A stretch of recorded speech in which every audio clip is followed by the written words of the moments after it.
रामकृष्ण हरिताई, कुठून आली तू? पालघर.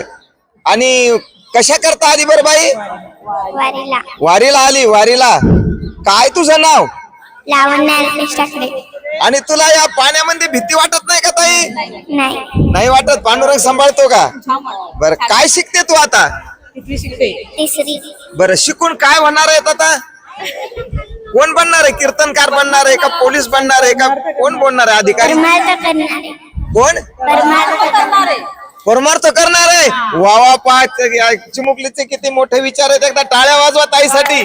कुंडली कवरदे हरी विठ्ठल श्री ज्ञानदेव माऊली ज्ञानेश्वर महाराज. आपण पांडुरंग परमात्माची विनंती करू की खूप थोर महात्मा हो आणि माझ्या वडिलाची मिराशी का देवा. जसे तिचे आई वडील घेऊन तिला वारीला आले तर तसे ती सुद्धा त्यांच्या पश्चात त्यांच्या मुलाबाळाला घेऊन येऊ आणि आपण या ठिकाणी थांबू. रामकृष्ण हरी.